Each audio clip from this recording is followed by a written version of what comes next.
Hey, y'all, this is Ronnie Dale Martin Jr., and I gotta tell you, man, this Radio Free Radio thing is quite awesome. And since I spent all my money on steering wheel covers and Marlboros, I need you guys to donate $1 over at Patreon.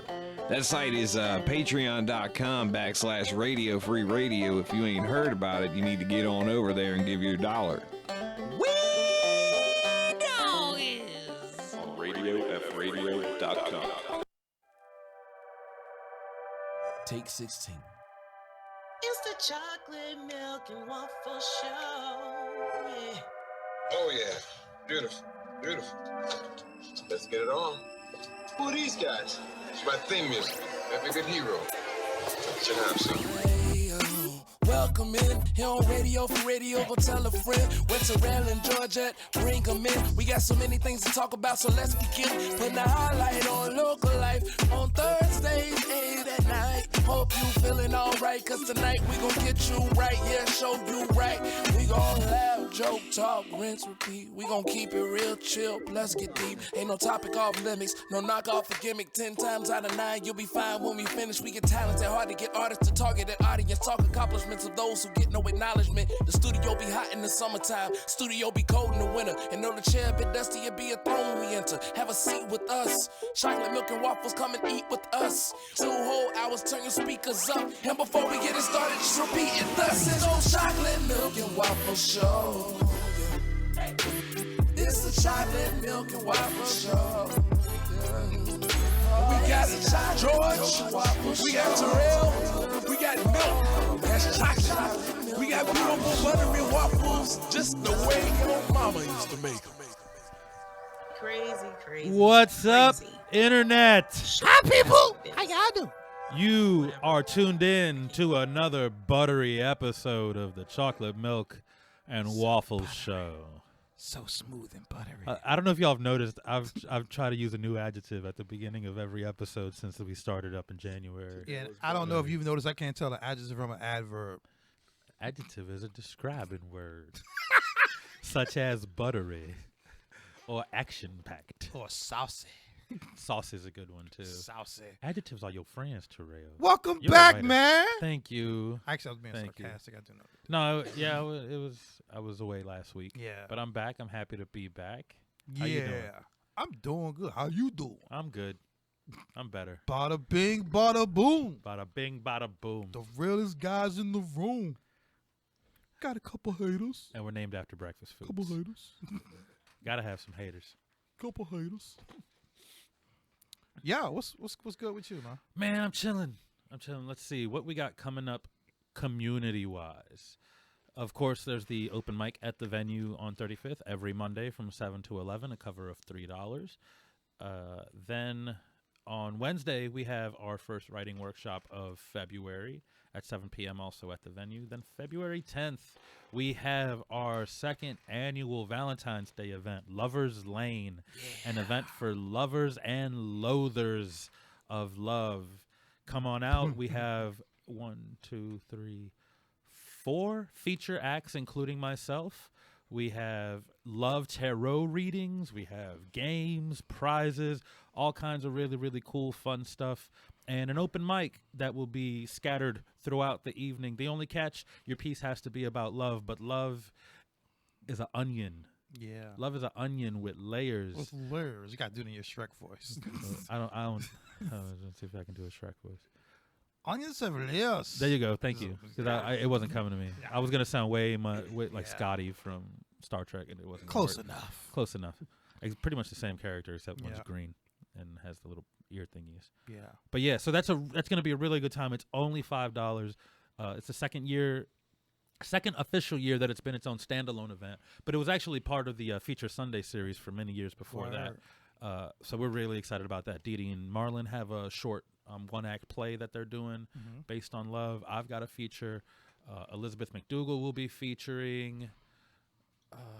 Torin, the boss, is going to be our in-house musician for the evening. It's going to Zoe Bell is featuring. I'm sure I'm forgetting somebody, but it's going to be a really, really great night with a lot of really great performers. So come check that out. And then I will be featuring at last Tuesdays this month on Oh, that's February what's up. 28th. Okay. Yes, I'm excited about that. I will be away from Chocolate Yeah. Milk and Waffles again on the 16th because I'll be featuring at a library in North Carolina. I can't remember the exact address yet, but there's You're gonna there's be a P. reading there. Pablo. North Carolina. Yeah, I'm gonna take my shirt off and wave it like a helicopter. Wait a minute, like a helicopter. I definitely plan to do that. It's got to be done. I do that every time I apparently. cross the state line, and I'm Yeah, fucking- I mean you gotta have I'm 10 to. minutes away from it. I think it's law. Yeah. I think if you don't, you get arrested. Yeah, I go to the North Carolina state line just to do that every once in a while. Yeah, you got to keep in practice. Yeah, Yeah, it's that Yeah. helicopter arm. You know like what a I'm saying? helicopter. And I just go Not back. too different from carpal tunnel. They're No. helicopter arm carpal tunnel Yeah. Close diseases enough. plaguing society. Yeah. And I think that's all we got really coming up at the venue immediately. Word. Of course, it's never too early to plug. There's the Grow Foundation launch at the Yeah. end of March on the 26th that I was very, very fortunate and thankful to be asked to be a part of. The lineup that Beautiful Disaster put together for that particular event it's myself, Godchild, Steph Love, Beautiful Disaster, and my main man Keon. So That's the one person I've yet to hear. but He's I- incredible. Oh my I God! keep hearing good things. I about am him. I've never humbled, witnessed him beyond live. humbled, to be on a lineup with those four Word. artists. That's what's up.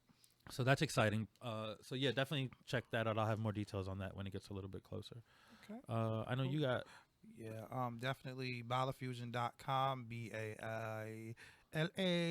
BALAFUZION.com for everything that we're doing at the studio. February 17th, we will be having we're switching Arts Out Loud to the third Friday of every month out of respect to the venue and their changes. We appreciate you we for will, that. oh, definitely. We will be doing Caribbean Nights, where we'll be featuring local artists that actually have ties to the Caribbean. Kind of our little way kind of to kick off Carnival right before Lent. I've always found it very interesting, like to know that Bacchanal leads to Lent. Like we gonna get all this out of our system before, Now. get it out. It's like Bacchanal, go into it. I'm like, what? Just get drunk and crazy before you just clean your okay. Which is oddly the day after that, I myself will be with Dudes and Divas, Seven City Divas. I'll be partaking of a Battle of the Sexes panel. I heard about this. Yeah, Should be interesting. Yeah, I don't know how I got dragged into it. I'm kind of reluctant to openly talk about certain topics like that, but it will be at Granny's House of Blues in Norfolk. I'll be posting the flyer on the page. Then, of course, Arts Out Loud. There is something else I'm doing with the lineup. Is another dope one that I'm just like, wow, how did I get this? But that will be, shoot, I just lost it. In honor of Black Poets and Night of Legends, February 24th. The lineup is Beautiful Disaster, Madeline Garcia, Kosi Nkube, Suzette S. Williams, Nathan Richardson, Carl West, and featuring Ashanti Young Legend Horton. That's amazing. Yeah, and then me. Deep. Yeah. And then Nah, man, me. don't sell yourself short. You're dope. Yeah, Crazy dope. Look at me. yeah, You are dope. I am dope. I am dope. But I'm really looking forward to that. Something else is supposed to be going on this month. It'll come back to me later. But definitely, if anybody knows George and I will be posting stuff on the Chocolate Milk and Waffle page as you give it to us and as we think of it. Yeah. But yeah, that Battle of the Sexes thing is gonna be very interesting for me. Like I said, I'm not. It'll be one of the rare cases where I'm out and about in public, not as an artist, but for somebody just runs their mouth. And Yeah, I don't. That's probably why they asked you to come. they're just To be like, fair. Terrell's gonna say anything. Pretty much. Yeah. So that brings us to our guest for this evening. In the clubhouse, we have Teach himself, a.k.a. J. Scott Wilson, a.k.a. James Names, a.k.a. And a whole bunch of other things. Yeah, George Papadopoulos. a.k.a. George Papadopoulos. Good morning, George. Good morning, Terrell. Did he say good morning? I do that. I Oh, do that. word. Okay. How are you? No one has cracked that code for a while, but whenever I say hi, I say good morning, and when I say goodbye, I often say good night, regardless of what time of day. Oh, word. So I think good night you can get away with easier. probably Good because morning. night will come. Yeah, But and morning we'll still is- will morning eventually. But if you're talking about an introductory morning, that one's probably gone. Things are going good. I think I brought a whole bunch of stuff to talk about. Yeah, you got a lot. That's good though. That's Yeah. good. That's why we're here. You make our job a lot easier when you bring talking points. Yeah, because we don't talk much when you do. Oh, okay. I thought you were going to stop with "we don't talk much." I'm like, really? Yeah, Really? we don't. Okay. That's the thing though. I don't know where to dive in from. I even asked like All right. Well, let's a couple of my business tell us a little bit about Yeah. yourself. Tell us, who is James Names? I am a former teacher. I'm a former a few things. So the former teacher is where the moniker "teach" comes from. Right, Okay. right. But I'm actually a former few things, but now I am contemporarily a poet. Okay. I'm working on being an author, but I've been doing that for insanely long, so I don't know if I can call myself that. I am a father of two. Okay. I am a divorcee. I've been practicing that a few times. He said practicing. Yeah, I'm good at it now. Onions, layers. Yeah. There you go. There you go. I did it. Yeah, and the thing is about those onions and their layers, most of them stink and make you want to Indeed. cry. So yeah, I think I've got that down pat, the getting divorced thing. So I'll work on the staying in thing. I like that. That's pretty handy. I'd like to think I'm an activist, but I'm more like the kind who pushes people to act. Yeah. Okay. That actually maybe there's something we can touch on a little bit more later. It's a conversation I had about everyone's comfortable level of activism and how each level of your comfort in activism is important so long as you're voicing on some level, I feel. But we'll get more into that later. Okay. All right. So poet is what you say you're more focused on doing. That was the more now. noble. And the yeah, things that's I what mentioned. most people I think in Hampton Roads know you for. Okay. But when I say Hampton Roads, I mean Hampton Roads, Yeah. Richmond. You are everywhere. Yeah, the one thing that thwarts that is sometimes cars go, I can't do this anymore. Yeah, there was a period of time where a few of us were worried about you because we knew that you would literally pull over on the interstate and sleep in between open mics. That has happened a couple of times. That's yeah. Wow. that's Yeah. dedication to the craft. Wow. Why? So you're why like a Mike Thought. He is a Mike Thought. He's a dirty, You dirty Mike Thought. open You. mic whore. Emphasis on open. Did he just do? I was Yeah, he cleaning just it. stroked Notice the the mic. way he did that. Yeah, he stroked the shit out that mic. Well, it happens because sometimes things get stacked up, Right. and I really want to hit this one, and this one, and this one. And if they're all on the same day, sometimes I'm fortunate enough that they line up. Like the one that was going to be like the biggest day was going to be four things. In the morning, I went to the Suicide Prevention March at Mount Trashmore, and then I did a mini feature time slot for the Say Festival at the venue. Okay, I remember that. And then I presented a workshop at Discover Tees for Poetry on the Square. And then I was going to go up and do Slam Richmond as well. Wow. That's the day that involved sleeping on the side of the road. Unfortunately, by the time I was done with a nap on the side of the road, I actually went to rest area at milepost 214. Yeah. But by the time I was done with that, I was like, I still just don't think I can make it. So I didn't actually make it to that fourth one. That's I can do the trifecta, but I need to capture A for effort. full- I don't know anybody else that's Yeah, for real. ventured to do. Maybe James Bain. He's Maybe. known to hit a bunch of mics that in a night. dude. There have been times where he and I are about to part from one open mic, and we're like, "Okay, well, see you later. See you some other time. All right." End up at the same next At the open mic very together. next thing, yeah. That's funny. I thought I said goodbye.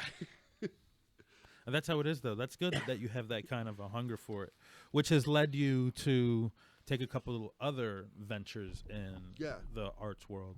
Namely, what do you want to go next? We Well- could talk. There's a lot we could talk about. We could talk about your time as a host at Daily Grind. We can talk about your time as a teacher. I'll get around You're- to the daily grind one in a little bit. All right, cool. But, So, You want to hit perspectives? Kinda. Let's do Let it. me do that by getting. You got into an how I got outline into because it. that helps. I don't have an outline, but I think I see a path. All right, let's do this. And it's kind of the path I took into this. I dabbled in poetry a little bit in the 80s when I was a teenager. He's trying to bring organization to the show. Tried That's to have cute. that, but in the end, I was a teenager and a male, and so poetry had a short life at that point. And then, like late in the 90s, early 2000, I wrote a few more times because love was failing me then. But at all of those turns, poetry was still a written thing. I had heard people do poetry, and I had never really heard slam poetry or performance poetry, though. So I wrote a few things, and then sometime in 2010, I decided, why am I writing these and not saying them? Maybe if I go somewhere and say them, I can put them in a book somewhere at some point. So I went to a couple of open mics, but they were really pastoral open mics. But it gave me the feel for doing it. It gave me the taste. Then I discovered the venue. And like my first time at the venue, I did spit, but it was real subdued stuff. And I stayed the rest of the night and watched what people could do. And I was like, I'm going to keep coming to this, but I got to drive my game up. That's how a lot of people feel when they come there. So the next 2 or 3 times I went, I didn't even do anything. I just watched. And this was before I was hosting it, wasn't it? Yeah. Yeah. I was there when Gala hosted, and there was someone else, but I forget his name, and they took turns for a while. But for a lot of people, the venue is also that turning point where poetry is no longer just a written thing that you might say casually. It became a pursuit. Yeah. And so that's when I worked on style, and now I'm finding Hampton Roads is, as many other people have discovered, unique in terms of the level of appreciation, cooperation, and encouragement that is around here for performance poets and some of the other side tracks from that. And so it's starting to make sense. Part of that encouragement should be encouraging people to get themselves a lasting impression, to record something physically that will stick around even longer than them, perhaps. And that's where things like books come in. So it's no longer, I want to get one of my pretty poems in a book. Yeah. And now it's... Jeff Hewitt said it to me. He was like, the reason we seek this is because dead men can't get on stages. Right. And it's going to happen. You know what I mean? Sometime. Right. And you want, there's a certain level of arrogance that comes with being a performance artist. And arrogance isn't necessarily a bad thing. In moderation. In moderation, right. When I guess arrogance is probably the wrong word, but there needs to, you have a certain kind of something if you have the balls to get up on stage and say, I'm going to say my shit that I wrote. You know what I mean? That's a gutsy kind of thing. It takes a certain level of confidence, maybe even a little bit of arrogance, yes, on some level. And I think that's what people want to hear. Right. I think that's okay. It's not as long as you're not arrogant to the point of diminishing someone else's talent or character. Obviously, this is something I had to remind someone of the other day that I think we as artists forget, that it's almost like you said, we have the balls and also the gift to say things that other people want to say but don't know how to get it across. Right. And so you're right. That takes a bit of arrogance with the dash of humbleness with it. Yeah. So, I would definitely venture to say it's 80% humble, 20% arrogance. But you got to have I don't know that the formula would work without some sort of arrogance. It takes that to, get up on the stage. Right. And it doesn't even have to be the full-bodied arrogance. It's like everybody here needs to just shut up and listen to me for the rest of the night. Right. No, it's just, I've heard you say many times, it may not be everybody here, but that thing that you have to say, if it's really motivated the right way, someone here will need to hear it. Yeah, absolutely. Those paths will cross tonight. Well, that brings us to how to get these things out there. And I've got a few ideas, and I've been fortunate enough to find a collaborator who sees a lot of that the same way, and that's my friend Tanya Cunningham, who holds down Williamsburg. Rep. And she actually has already put out her first book.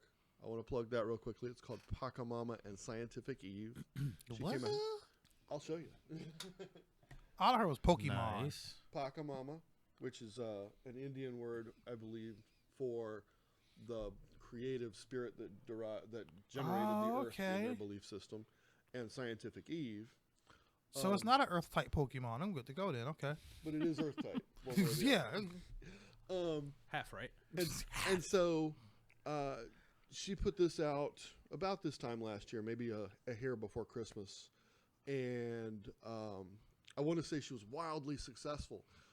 I think she's happy with her results, that she managed to get this piece of herself out there. And then she turned to me and she was like, so I'm going to need you to put a book out. Well, that's like a dream. That's something I've been thinking about for ages, but really didn't have a line on in terms of my poetry. And so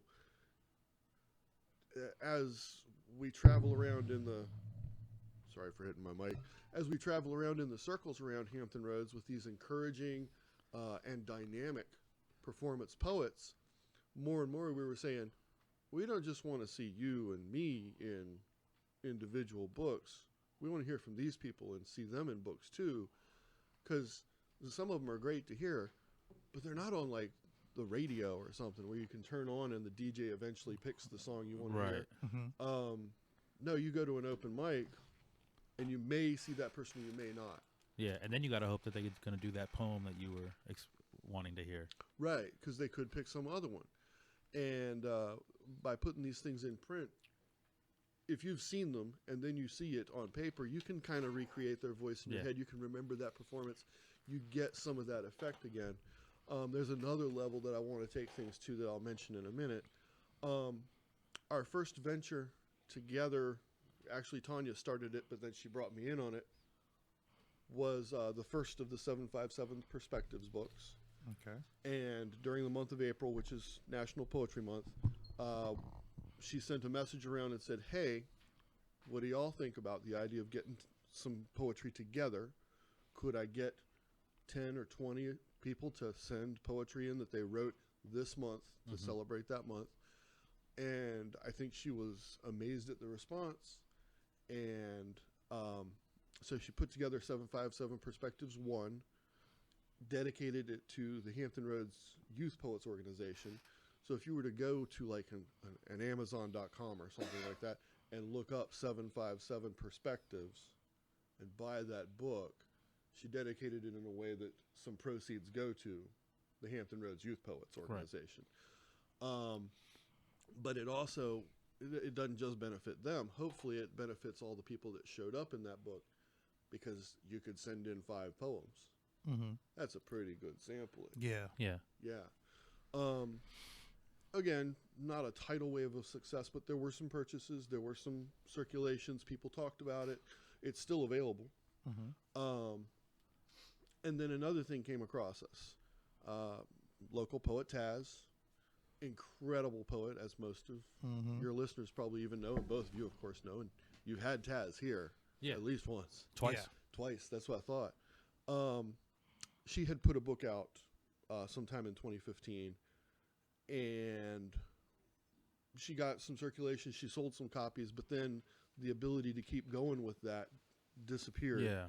She had publishing issues. So she put a thing out there saying, hey, I'd like, someone to help me get this back into circulation. And Tanya volunteered me. Like on Facebook, she put in, we'll do it, and then tagged James' name. And so she sent me to do it, and that's now I've got my feet wet. I worked with Taz on that, and we've got it out there. I need to push her to keep copies with her so she can sell more. But I think she's happy with the results. I hope. And so now both Tanya and I have our feet wet, and we're throwing it together for the second of the 757 Perspectives book. Yeah. Which brings us, now we've learned to work together as well. And that's going to lead to this next thing that looks like it could explode. In a good way. Right. Like a controlled explosion in your car's engine, which gets you places. Sorry, I'm Let me write this down. This is good poetry. No. Ha. 757 Perspectives Volume 2 is called Evolutions, and it's divided into 3 themes. We didn't have Poetry Month to fall back on, and we didn't want to just do the same thing again and again. And so she came up with these themes. We refined it a little bit, and it is a time in your life when things were innocent, clean, and decent, and then a time in your life when there were challenges and trials, and then a time in your life when you recovered and came out bigger, better, stronger, and knowing something new. And this book, just like the last one, is dedicated to a cause. You mentioned the Grow Foundation. Yeah. When 757 Perspectives Volume 2 drops, proceeds from that will go to the Grow Foundation with our friend Nisha Himes at the helm. I'll tell you more about that in a couple of moments. But now the explosive thing is we've got some people interested in getting their stuff in print. They're starting to tap us on the shoulder. And so we've come up with the idea we're going to basically become a publishing house. Beautiful. Okay, that's great. That is real good. Nice. With the focus being on Hampton Roads, maybe a little wider eventually, but the Hampton Roads performance poets and their associates, they're my heroes. Yeah. That's what I'm doing all these open mics for, because I crave seeing these people again and again and again. I've been to a couple other places. Richmond comes close to the same dynamic sometimes. Yeah. I can tell you San Francisco was a little exclusive. Denver was kind of cold. That's a play on something there. I've been up to Baltimore. They don't like you unless you're a feature. They don't have open mics very much, and I hear the same out of D.C. So, you know, the best thing to do about this encouraging poetry scene is encourage it. Right. Definitely. We're creating a publishing house that we're calling Wider Perspectives. Because You said wider. wider They said perspectives. whiter at first. No, I'm like, no. wow, I was that's about to a- say we got enough what is white that? perspective. What is that? Damn it. No, wider perspectives. We're playing off of the name of the 2 charity books, Perspective. right? Right. Okay. And Tanya was, trying to scribble out names one time when we were sitting at an open mic, and I was like, "Well, we've got the name, Perspectives." Mm-hmm. Well, then I looked around to see if Perspectives Publishing was taken. Yeah. You don't want to have 2 of that. Yeah.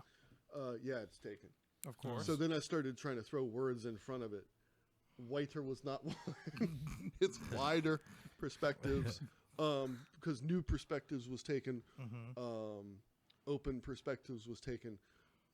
Sky's the Limit Perspectives was Wow. taken. I actually went that far, and then I was finally gonna say that's mad Wow. long. I was like, well, that's what it was starting to take, was getting Yeah. more words in there to try and get uniqueness. And then finally I was like, well, at some point we're going to widen this perspective. I'm going to try wider perspective. Okay. Sweet. It also fits some of the mission, because sometimes these publishing houses take publishing as an exclusionary kind of thing. You're in and you're not. It's like the bouncer at a nightclub sometimes. You've got the nice tie. You can come in. And I like that skirt. Come on in. We're going to try and widen it up. Word. Yeah. We're going to try and do the best we can to represent Hampton Roads, or let Hampton Roads represent itself. Actually, I might ought to put it that way. Yeah. And as I mentioned, Tanya's been tapping me on the shoulder for ages going, I need a book. I need you to put out a book. So I'm going to do that. But we've got a couple Out other of curiosity, what's the smallest book you'll publish? Like as far as page count? Is there a minimum? There probably ought to be a minimum. We are hammering out price ranges, and I know that our thresholds are 75 pages and something close to 150 to 200 pages. Okay. But we'll do less than 75.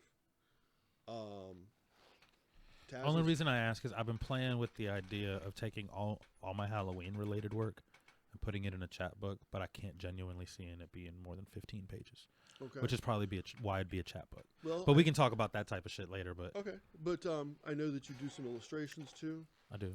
and so perhaps the combination of the two could flesh it out just a Oh, little. that's a good idea. Turn 15 into 20. I didn't guess anything about that. Okay. I'm not ruling out 15. but I would have to discuss that with Yeah, my yeah. business partner because we haven't set a minimum right Oh, now. too bad she couldn't be here too. She's let me know she Yeah. would Yeah, love what's to. her excuse? She's She works working. every Thursdays. Lies. She works 4 days in a row, and then she takes 3 off, and 4 on, 3 off. Yeah. every week. Yeah, sure. Yeah. I promise. I've tried to get hold of her. Yeah. Just let it be known that when you watch this back on the archive, that we are definitely throwing shade intentionally. Sure. We're, But we're throwing trees. that shade will come in handy come summertime. So Yes. Yes. put it away, save it in your pocket. What's that? I told her to put it away, save it in her pocket. Okay. In her pocket. Yeah, Hot I am pocket. sure that she will be glad to come in here sometime. Yeah, I'm sure. That'd be cool. Hopefully, maybe like I don't know. Maybe we can work it out in advance where she can take the day off. Right. So I would imagine that being the case, you are closer to self-publishing. Yeah. Yeah. That's pretty sweet. You I, publish um, yourself. Say, I fuck have a everybody. title. Oh, are you and- ready to divulge said title? Sure. It's fist in the air, heart on the ground. Oh, I like that. Because there's a lot of that in my poetry. There are several activist poems, and then there's a lot of you broke my heart, you suck, Yeah, yeah. I hurt. There's a lot of that. There's going to be like a section in between, but it'll start off with here's the activist standing up for what he sees as right. Then there's going to be a little section in between, and then here's what it's like at home. I like that. Okay. So. Like, this Nice. is the me you don't see. This is the me you hear. Right. Nice. And so I hope Real that works nice. out nicely. The middle section, I'm going to call that the mezzanine. Huh. Not a lot of people know what a mezzanine is these days. It's a floor between the first and second floor. Nice. I'm looking forward to that. I'm really looking forward to that. Well, thank you. I know what a mezzanine is, mostly because the most horror movies have one, and someone gets pushed off of it. Yeah, and they land on the first floor, and the blonde goes, yeah. That's how I know what a mezzanine is. It's like the first and a half floor. Yeah. I'm glad there's a Godzilla person here. Yeah. So what are you gonna name your book, Terrell? My book, my second book. Yes. I have one book out already. What is the first one called? Plug for it. The first book I have out is called Life Hymns and Love Notes. I came out with that a few years ago. It was before you and I met. Yes, way Okay. before. I didn't know you Yeah, had a book. A lot of people don't know. Okay. Because I didn't really push it. But my second book is actually done, and I'm looking for a publisher. Ain't that something? Yeah. Oh, And it's called Spoken Fragments. I know. Oh, okay. Gotcha. I So know that's why the I know name some changed and publishers. everything. I see. Yeah. I see. So yeah, Gotcha. the second book is actually done, fully complete, lined up. Everything is just sitting on my computer. Nice. Okay. Cool. Can I talk to that thing later? Yeah, All right. we'll talk. Yeah. I'm not necessarily like in a contract with San Francisco Bay Press, but chances are I will release my next full length book through San Francisco Bay Press, mostly because I've already released my first one with them. I don't and do promoted the- contracts. But I plan to call it Poems I Stole from My Imaginary Friends. Oh, nice. Mostly because the bulk of these poems are not, they're written in voices of other people a lot of the time. And a lot of them. That's a neat idea. So, Wow. and even though a lot of them are about me, they're about like different, I don't know. The first book is very personal and very me. This one's a little bit different. Okay. Anyway. Would you say the Books. second one is more message driven? No, No, not okay. really. I think it's tone and subject. It's probably very similar, but the writing has changed. It's evolved. Okay. It's not so much. evolved. He's grown into something It's- yeah, it's wasn't just- before. It's just different. Like a lot of stuff about childhood. Just different, I guess you could say. I don't know. Some people might say it's a lot like this first one, but I feel like the writing's different. Okay. Well, I look forward to seeing it. Oh, yeah, it probably won't be for a bit, but yeah. I think I told you. I know for a fact I told you. Like I think I sent you a message the very night I got your first book. That when I got that copy home, I went Straight my to kids and, yeah. like, read them the last poem out of it as a bedtime thing. I think the coolest part for me with me having George's book is I think a couple of days after his book release and I got the book, I had to speak at an event called like something about keys. So I actually got to quote some of the pieces. Oh, of I his didn't know you book. did that. Yeah, I quoted some lines out of your book for key points during my speech, and Aw. people were just like, and it was funny because I'm mixing that with scripture, Oh wow. and it just going Wow, back and Terrell. forth, and they were just like, wow. Well, I'm humbled. Careful in All right. case he gets incorporated in a later, like distantly in the future, someone incorporates him in an edition of the Bible. Yeah. There's a new book. It's called Yeah. George. According to the Gospel of George. Gosh, what was the movie where it was in the future where they used like the TV God as a Bible? Idiocracy. No, it wasn't No. Idiocracy. It was like I was at just the shooting in the dark. I can't remember. I oh don't gosh, know. it was Does at the sound like beginning of the something from that. movie, and they were quoting it like, "And mass shall be at 7." Gosh, I cannot remember what movie that was, but I was just like, it took me a minute to realize that they were quoting the TV guy. Like, wow, I forgot the TV guy actually existed at one time. That's still they still make it, don't they? It's not as big as it used to be, but Yeah. That I would Reader's imagine not. Digest used to be. yeah. I mean, the way we've watched television, period, is no longer like it used to be. It Oh my we goodness. consume Yeah. media differently. I mean, Netflix and Mm-hmm. Well, yeah, TV for me has become like the only way I can tolerate it is background. that's mostly it. Ah. Eh, I know that's I have different from a I lot have of my people. shows that I sit down and I watch them, and like thanks to Netflix, like you can binge Yeah. entire seasons of Yeah, things. we've that- been binging on Once So, Upon a Time. So, like I mean, Netflix was the best and worst thing that could ever happen to me. You know what I'm saying? That's the thing is I know a lot of other people's habit is different. They pick a few of the new series that are out Mhm. and follow that, and then even like maybe don't watch it on broadcast times, but binge it later. Yeah. But to me, many of those things are still like on TV, and there's something about that. Yeah. Like I even understand that the writing has gotten tremendously better. Yeah, there are These shows there have- are some shows that really do that can rival, I would say, Yeah. movies. and are at movie production value, Right. Yeah, but to me, there's still this. I almost said gloss from it being on TV, but to me, it's more of a filmy, slimy substance. But that's from my impressions of TV from long ago. So with the advancements of technology, we see the effects that it's had on television and cinema and on music and how music is released and consumed. Why is it, do you think, that books seem almost unaffected? I think books are unaffected. Even though you can get books electronically, there is still nothing like holding on to a book. And you can't really reproduce that digitally. The feel of pages turning in your Right. hand. Some people go on about the smell of the book. Yeah. That's not necessarily my thing, but the feel of it. I love the way an old bookstore smells. Like a used bookstore, Yeah. it's got a very distinct smell. Or like the old book section of a thrift store, you can Yeah. smell old books. Moldy. In some cases, For me, it's a weird tactile relationship because I don't like the feel of paper. It feels dry. It feels like it's sucking the moisture out of my skin. well, it literally is. But then some part of me goes, yeah, but this is a book, and that's Yeah. the thing. And so, even though it's giving me that sensation, I'm still like, and it feels nice this time because it's a book. So, there's really, unless they came up with a cell phone, a smartphone or a tablet that can reproduce the feel of something on its screen, there's not going to be that kind of substitute. I think they tried with the ones that have that page turning effect. Oh, yeah. Oh, They yeah. tried, but it's not. No. No. Yeah, it's still not the same. So, can we go further into? Yeah. I want to do a moment on Grow Foundation. It's But yeah, let's talk about. So the second book is to benefit to benefit Grow, and Right. Grow stands for girls recognizing our worth. And when I shout say out to our, Diz. when I say our worth, it feels kind of funny but it is a great name for that foundation. Yeah, absolutely. Diz, as most of you know, is a female, beautiful disaster, Nisha Himes.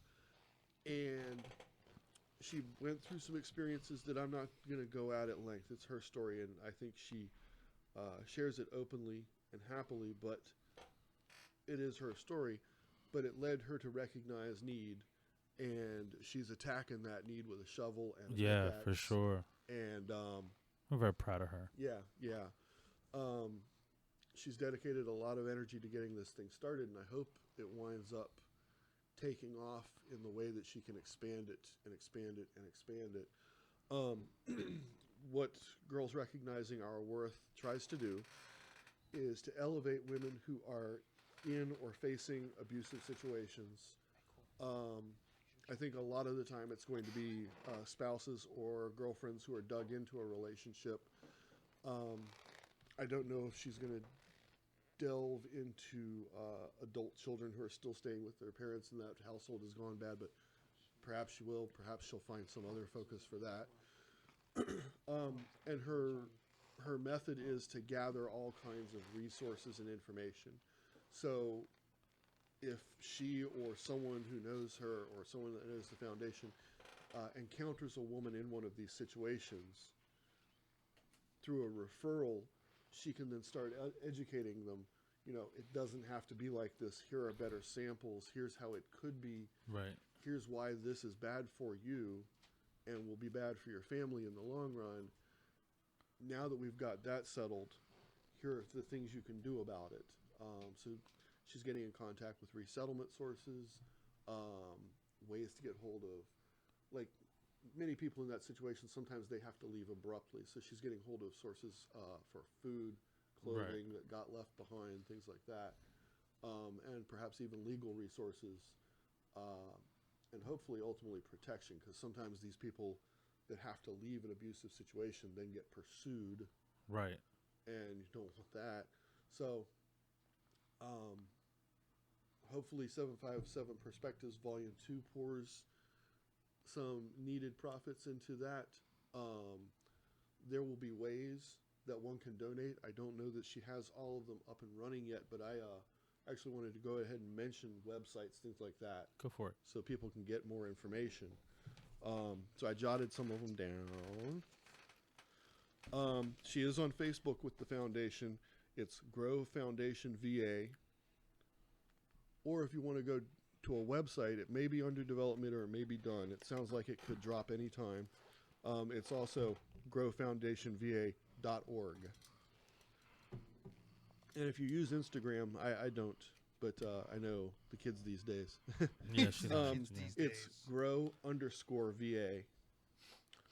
And if you're interested, like right now, in giving to her foundation, I think they're working on or have attained tax deductible status, and can be contacted at 540-602-GROW. nice. So that last part's really easy to remember.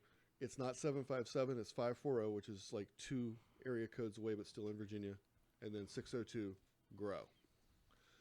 Hopefully that gets some further attention to her. And the 757 Perspectives Volume 2 book, we're going to have a book release event. Oh, that's right. That's coming up soon. And the proceeds from that are also going to go to Grow Foundation. That's going to be on the last day of February. I think doors open at 7, but going in starts at 8. It's going to have an open mic component with some features scattered into it, and hosted by Glow Shines, local And that's superstar. on the 28th, the last day of February. Gotcha. And like It's I the said, same day of last Tuesdays, unfortunately. yeah. And of course, Cypher Tuesdays. Mm-hmm. But I think some people will find their way up to this Yeah. as well. It's at Kazi's Comedy Club, which is in Newport News. So if the division, as it often is the Harbor, sometimes people will stay on the south side for one show and stay on the peninsula Yeah. for another. Yeah. If you're on the peninsula, you have no excuse. For sure. Go out, buy a book. Right. I'm in it. The books will be available at. I put poems in it. I could. Go, I think I got poems in it. because I was in charge of keeping the numbers. I could go through the people that are in that book. Yeah, who's Yeah, in it? let's Do you that. want me just to list them? Yeah, Or you want me to just- give you Yeah. numbers? Give us the names. The following people contributed 1, 2, or 3 poems to the book, starting with Bill Gloss, first contributor. Dave LeBlanc, Okay. Lisa Kendrick, All right. Starla Branch, Nice. some guy named Terrell. I I don't know. never heard of him. He sent a couple in. Val Patter. I thought you was going to say Val Kilmer. I was going to get excited. We're Batman? Val Kilmer's Whack in there. Whack Batman's in the book. Yes! This guy. No, Val Pater or Patter. I'm not sure. I'm not sure I know him. I think it's a girl. Or her. Okay. Ann Shalaski, Nice. Terry Cox Joseph, Nick. I'm gonna have a hard time with your last name. Begins with an M, and it has kind of a Russian or Polish ending. Nick. That's what it is. Sorry, Nick. I'll be there at Aromas next Tuesday. You can flesh that out for me. Bent Spoke. Okay. Some guy named Me. Okay. Brian McGill, J. Regina Blackwell, Taz, Sweet. Fatima, the lyrical angel. We pulled a Richmond person down, Christy Garrison Guise, Okay. ICU. Yay. We actually get her to write clean poetry for us. Yeah. She's a good writer. She just Oh, yes, man, she's tremendous. she's a really really good writer. She just the stuff she chooses to present is not her. I more will swallow tender your stuff. soul. Yeah. Oh, what? Why? I tell her all the time. Every time she finishes doing a poem, I need a pregnancy test. Love it. I've written one it's meant to be a piece of conversation that I would have with her. Oh, wow. But y'all, Terrell might be too young. Oh. Yeah. Colleen Redmond. I'm probably like 5 days younger than him. He's That's probably right. Colleen Redmond, Victoria, who goes by V, CJ Expression, Chris Green, some guy named George. I don't know who that is. Yeah, I've heard of him, but He probably sucks. golly, I'm gonna draw a blank on Sarah. Oh no, I know this Sarah. You Yeah, know my this. Sarah. Yes. oh, Sarah, why something in there? That's Oh, three. That's the next name on the list, James. Sarah's a really really good writer. I'm not. That wouldn't surprise me, in all honesty. Actually, yeah. Ironically, though, like it came up in conversation today when I was talking to that woman Linda that I was telling you about. We had the Virginia Beach open mic conversation. When I told her that she's majoring in math and is also into chemistry and how smart she is, she said she's probably not an artist. And I was like, ironically enough, no, she's fucking good at everything. Pisses me off. She can paint. She can draw. She used to do like competitive roller skating, gymnastics. She can write poetry. And we went and saw Hidden Figures, which was a phenomenal movie, by the way. But it's squiggly line math. Yeah. So I was like, "Do you understand that?" She's like, "Yeah." I was like, "Fuck you all the way," because I am looking at this shit feeling dumb as hell. You said this quickly. The F function. It is. It's squiggly line math, but I do like that name. When my she's kids, so smart. When my kids get past algebra, that's when they start calling it. Okay, Inside Nyanda Speaks. Oh, nice. Yeah. He's dope too. Yeah. Jack Callan and Judith Stevens. Rob Holmes. Word. India Downey sent us one. What? Yes. She's an Let me find out. She's an excellent poet. Yeah, I know that. She just doesn't share much. Yeah, I know. Well, I feel really privileged. She tends to share some stuff with me. She's gonna start but getting out more. I would hope so. I hope Yeah. so. She really is a really good writer. If you're listening, India, which you tend to often be on Thursdays, we like your writing. We'd like you to do more. Tremendously. I think that some of her coming out is due to the next name on the list. That's B-Boy Sabi. Ah, yeah. Nice. Xavier's the shit. Yeah. That's my dude. Susan Sussman. Oh yes, I asked her to turn stuff in because she's another. She's a comedian, so she's not much known in the community for her poetry, but she's a really good writer too. Yeah, and you see the comedy and you think, okay, well that's good, but what about the poetry? It's good. Yeah. It's very good. Steph Love. Nice. Ray Simmons. Word. Janice the Poet Coffee. Okay. The Poet Coffee. I always put those in the wrong order. The coffee poet. my roommate threw a poem in. Ramey Sanderlin. Okay. Tanya Deloach. Someone else named Madeline Garcia. Oh Yeah, yeah. I think we've heard of Well, her royal dopeness Yeah. is how I know her. I know. She was there last night. Shout out to her daughter who turned 18 today. Yay, big head. Yeah. Big head. That's what I call it, a big Issa. head. She was at the Slam last night, and it's like, Maddie's in the room. We got to have her do. Yeah. She's got to do. Tad Arrington, who goes by Black Royalty. Okay. John Barlow, Oh, good.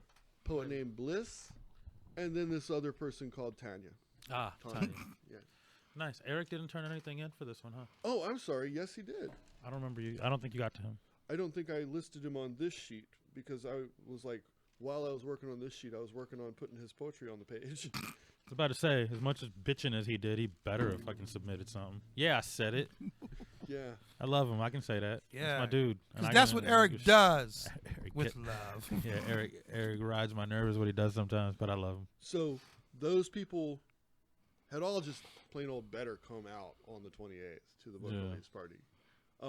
That is kind of the objective. I like is there's to a lot get- of names on there I've never Yeah. heard. I'd like Yeah. to. I'm excited to read some of their The stuff. objective is to get many of these people not only in print, but then they can hold their book in front of themselves and Yeah. say, "Hey, this is me." So did Listen. you what's your total poet count? That's 40 poets. Wow, impressive. And total poems? 92 is what I have here. Tanya's talking. And how much about is the book? 170 pages. If Almost 200 pages for. You, yeah. See, that's a steal. If you For are, how much? If you're a contributor, Okay. $10. If you are not a contributor, I'm sorry, you have to throw another $5 in. Wow, for $15, 40 poets, Yeah. 92 poems for $15. That's a steal. Yes. That's a steal. Yeah. We're hoping Naisha. Well, I'm pretty sure she will. I'm pretty sure she will be there. And Do you hold know if down a she'll have table. copies for sale at the Grow launch in March? I believe More so. like You need to Whatever- make that. You Whatever should we probably don't make that happen. sell there, like the copies we have on hand on the 28th, we're going to hand to her. Okay. And here's your stack. We'll get you more. Is there a separate stack set aside for contributors? I might end up just having to buy mine offline because I might not see you before they're all gone. If you I need at don't- least 2. If you don't, and you tell me you want to buy a copy, I can make sure I walk around. Well, with I that need one a for while. me and definitely one for Sarah. And Sarah's Okay. probably going to want to give one to her mother Okay. because this is Sarah's first time being published, so she's really, really proud. It's a really I- big deal. She should be. She had some really good things. She's to a say. damn good writer. I tell her all the time. If you don't listen. Don't. Damn. I'll give a very evil critique to her work just to make you feel good, George. Oh goodness. Yeah, she's good at everything, and it's infuriating. Now, going forward with wider perspectives, I want to share with you a dream, a vision, something like that. You're a performance poet. You come to us, and I'm not saying this will be like an every time thing, but for some people, I think some of them want to be more than just on paper for their release. So we'll help you craft your book. We'll help you get your book out there. And then for some people who are interested in getting heard while the people are reading through their pages, perhaps an insert at the back or something in the back that says, now that you've enjoyed this, if you send a little additional to this, you can get a CD or a DVD with the poet performing some of these. I don't think that would be terribly out of line of the things that we're No, I looking don't to think do. so. That way they It seems could incredibly realistic. they could maybe focus on their 5 or 10 favorite ones, or the ones that they think are the heaviest hitters. Make sure Right. those have their impact. It's a good idea. Yeah, because I definitely know one of the ones that I contributed. I will be recording soon. Okay. So, Okay. yeah. If someone doesn't have access to recording services of their own, we could probably find a way. We could probably find someone in this area. Me. Well, yeah, there's tons of people who do recording. Yeah. So there's bound to be a way. The other thing that I have that links to, Zach Lee. Do you know Zach Lee? Mm-mm. He is- Exactly what time is it? That's Za- it. exactly. I know Zach. Yeah. Zachary Hunt. Keyboardist. Yes. Yes. Keyboardist travels around with the band Frontiers. Mhm. Riffle? Not Frontiers. Yeah. That's a Journey album. Oh, okay. I don't know. I don't think I've met Fortresses. him in person, but Hold I, up. No, we're- Zach. He said Zach Lee. Yes. Okay, not Riffle. Fortresses. Zach. Riffle and Zach Lee. They're two different people. Okay, then I'm Right. not. Okay. But it's One's light, the other one's Fortresses. bright. Sorry, Zach, about my big fumble in calling it Frontiers. That's a Journey album. Yeah. Fortresses, which is the house band for Cypher Tuesdays, and I believe they fill in other places as possible. He and I were talking one day, and he gave me this idea. I wanted to make sure I got credit in there for him for helping spawn this, but people have noticed I go to as many open mics as I can. I hit the scene and I hit the scene, and sometimes it's 2 or 3 in the same day. And once I get my feet a little bit wetter, I want to start going, writing down who performed at some of these things, maybe getting one of their poems from them at the end of the night. Hey, can you send me that one? Hey, can you send me that one? and then sometimes traveling with a videographer who will be doing some recording at some of these places, and then putting out a book that I want to call A Month and a Half. Okay. Do this for a month and a half, go to open mic, go to open mic, go to open mic, make a book out of the poems that I got them to send me, and then again, a CD or DVD of the recorded performances that they will allow me to share. And put that out again to promote this area's scene. Right. Nice. You got a lot of really good ideas going. Yeah. It looks like you guys are Now I planning need on to being find more than time. just book publishers. You're going to go wider. Wider. Wider. Right. That's we want to keep expanding until we've pretty much taken over the world. All right. Oh, darn, that last part was supposed to be silent, like the E in care. Sorry. He doesn't want everybody to know he's going to try to take over the world because then it'll fuck up his Pinky plans. and the brain. Taking the over the world with pinky and the brain. We are experiencing technical difficulties. On that note, we are going to take our top of the hour break. We'll be back on the other side of 9 o'clock with more conversation with J. Scott Wilson. You are listening to the Chocolate Milk and Waffles Show on Radio F Radio. Call in to join the conversation at 757-525-3276. One more time, the number to call is 757-525-3276. We're crazy. You get to call Yes. and ask questions. Some people do. Seven's going to call, isn't he?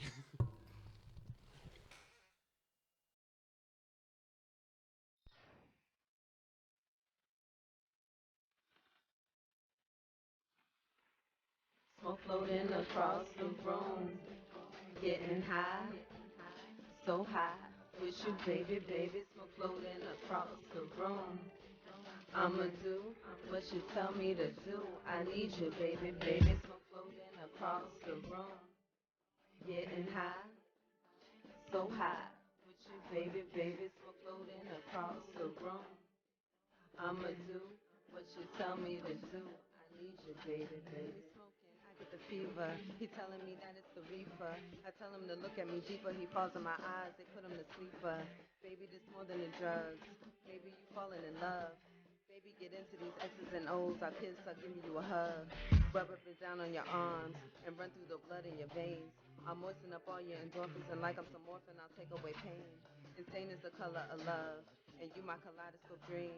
I roll up my shivers and drink up my quivers, he mauling me, keeping my mentals on lean. Smoke floating across the room, getting high, so high. With you, baby, baby, smoke floating across the room. I'ma do what you tell me to do. I need you, baby, baby, smoke floating across the room, getting high, so high. With you, baby, baby, smoke floating across the room. I'ma do what you tell me to do. I need you, baby, baby. I'm rolling my weed, and she look in my eyes. We smoking on loud, sipping but thinking about licking her thighs. She feeling my vibe, see she right by my side. Hope you're not taking this wrong, but I might ask you to ride. For real, no lie, I'm a zone boy, ain't no better high. Never touch a flame, but every day I'm fly. Eyes so tight, seen time go by. Rubber my arm, say she need five. Oh my God, she broke that ice. I was trying to be real, real shy. Okay, yeah, man, time to fly. Sitting on my couch when the rest inside, but still smoking down so high. But we ain't gon' never tap out into that smoke zone. Play my cards right, I might get my stroke on. We float on. Smoke floating across the room, getting high, so high. With you, baby, baby, smoke floating across the room. I'ma do what you tell me to do. I need you, baby, baby. As me and Mary Jane entertain, and what becomes lovers lane from a flame. Is my mind telling me to pursue, or is that what that good weed do? Smoking is my art, my easel is illegal, but my knowledge can sometimes feed you. See, she motivates me to eliminate things that no longer seem reason with my being. Similar to mind sex, but this blind text must flex to protect what is next. Cinnamon skin with the fragrance neck. I bet your sweat take breath. Oh, let's go. Baby, don't be scared to love me, cause I ain't scared to love you. Crucial voodoo designed to split through the doubt inside you. I feel so high around you. It ain't no shy around you. Break down, roll up and light you. Baby, I'm your drug enticing. Smoke floating across the room, getting high, so high with you, baby, baby, smoke floating across the room. I'ma do what you tell me to do. I need you, baby, baby, smoke floating across the room. Getting high, so high with you, baby, baby, smoke floating across the room. I'ma do what you tell me to do. I need you, baby, baby. He's the first to ask me, can I buzz? And I reply, baby, yes you can. See, my drug can never be named after a lady. He all man and I'm all in. We roll and dust and give each other lustful kisses. Brushes of cold food means hot cheeks is addiction. Twisted and phantom leaves and top papers. We run cases like Batman and Robin. Theme music like the Crooklyn Dodgers. Fuck the obvious, baby, I love you. Inhale you, smoke you to the cherry, light up, sex you dead. Right, you lead showers to through your soul, I blow and you hold my hair. You spark flames, we cook up, that's love in the air. And I can't feel my face, the taste original. Personal rituals, the evils, my aim. He told me it was something about my stage presence. I say this is the presence of God overpowering my demons. So when I open my mouth, I'm speaking blessings. Recite messages I receive from God. It's disguised and call it poetry for you don't think I'm religious. I'm just spiritual, there's a difference. This is bigger than religion, my words couldn't depict my visions. If you only see what you vision, then you're limiting the experience of life's journey. Sometimes you have to forget about the worries and just go. And I know nothing beats home, but sometimes you have to get out that comfort zone. To explore, live, and learn, then don't forget to teach. See, I speak with hunger, but my heart's rich. I'll put my heart in this, with a hand out and an ear to listen. Cause we can understand without trashing another person's opinion. It doesn't matter what lifestyle you're living, whether new school or tradition. Appreciate what's given is good, but also give. And giving could be something simple as smiling. Smile, smile, smile the next time you cross paths with the person on your way to class. And laugh, laugh as hard as you can, for others can laugh with you. Mama always told me laughing is good for the soul, and to be a part of the whole. But we can't be a part of anything if we can't even say a simple hello. And now is the best opportunity. Ciao, come stai? Mi nome è Marco. Hello, how you doing? My name is Marco, if you never knew me. Culture, love, and peace all rolled in one, with many great more things to come. Live what you feel and display. This is the day, this is my prayer. This is music theory. Peace, you hear me?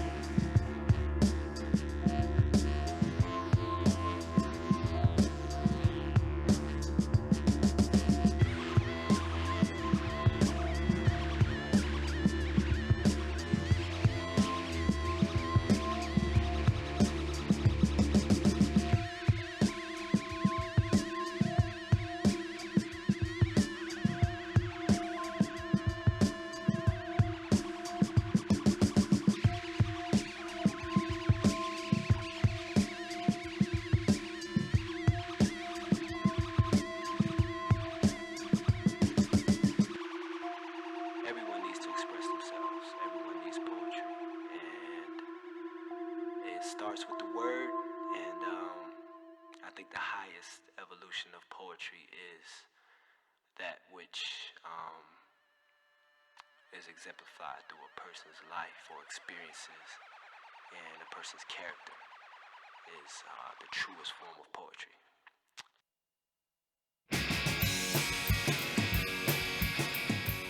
Hey guys, Matt and Justin here. Do you like things that are funny? Do you like music? Do you like talk?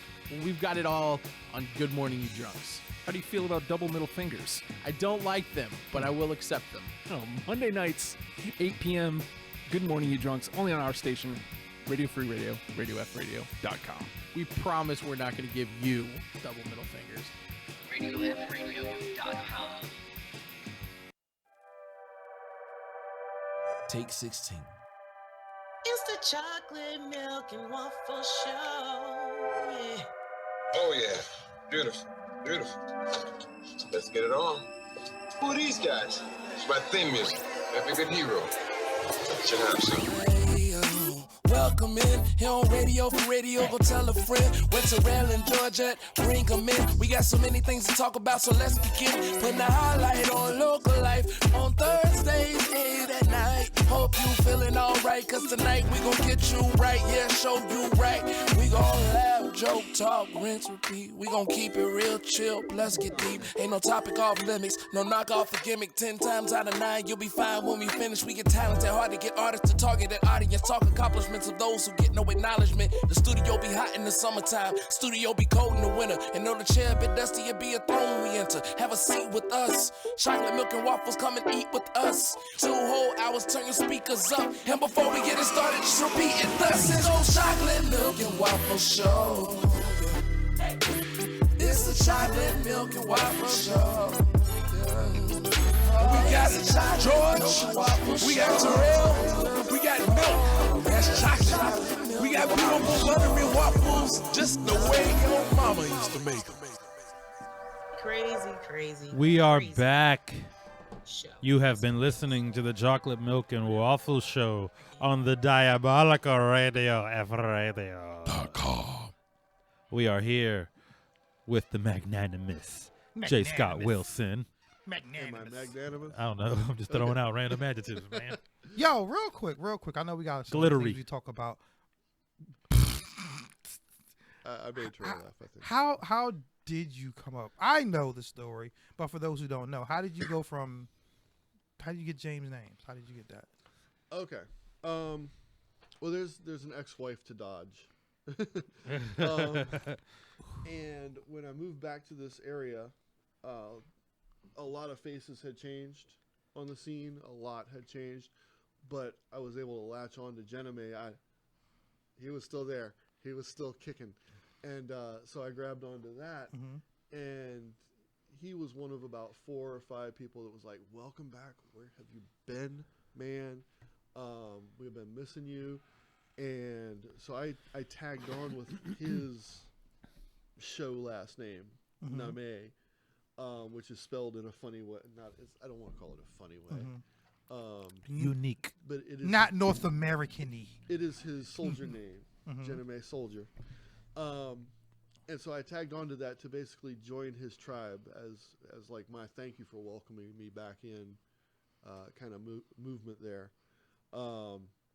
And so that gives me a certain level of protection. I'm probably busting that wide open right now because I'm saying it where anyone can get hold of it and later on at any time. But the papers are out there. Sign them. That's all I have to say about that part. They've been sent like 3 times. Word. All right, I just wanted to get that out so people kind of just wanted. So okay.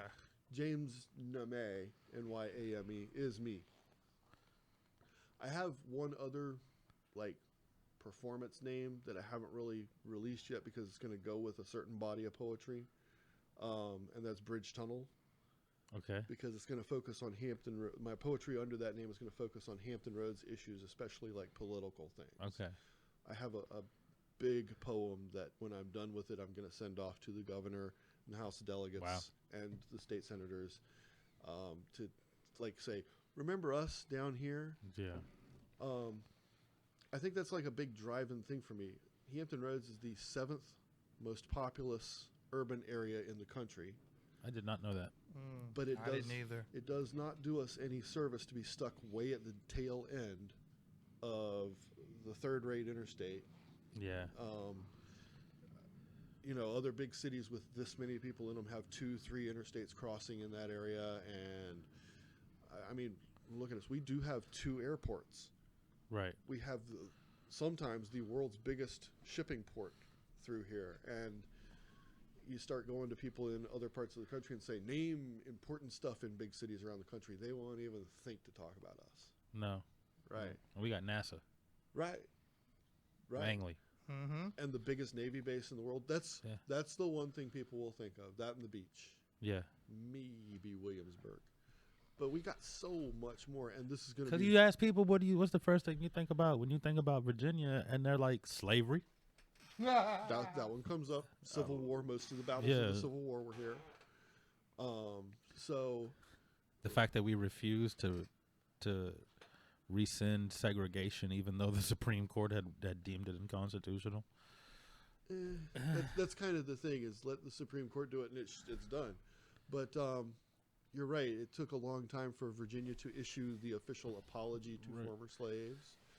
Well, they were still forcing black people to use different bathrooms even after the Supreme Court had said there can no longer be that. 2 cities in Virginia shut down school for a year over desegregation.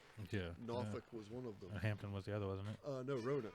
Roanoke was. Yeah, Norfolk and Roanoke both closed their school systems rather than integrate. Wow. Now, we'd rather our kids be stupid. Yeah. Wow. That's a shame. The writing's on the wall. It's going to happen. Just do it today, not tomorrow. So this brings me to your background as a teacher, I guess. How does that play into your writing now? Well, that and Asperger's have kind of taken my my poetry into the direction it goes. There are times when my poetry is instructive. Like, here's an issue, here are the angles of that issue, here are the things we need to think about, and here's what we need to go forward with. And I put that into poetry somehow. Mm-hmm. When I describe it like that, it almost sounds like it wouldn't be. Right. Because a lot of people think of flowers and bunnies and trees and fields with poetry. And I have a poem that refers to that and how much I hate that kind of stuff. Because poetry can be so much more. It can be instructive. Mm-hmm. The Asperger's brings a certain analytical component. I analyze the death out of a subject when I'm writing on it. Which is good for writing, though.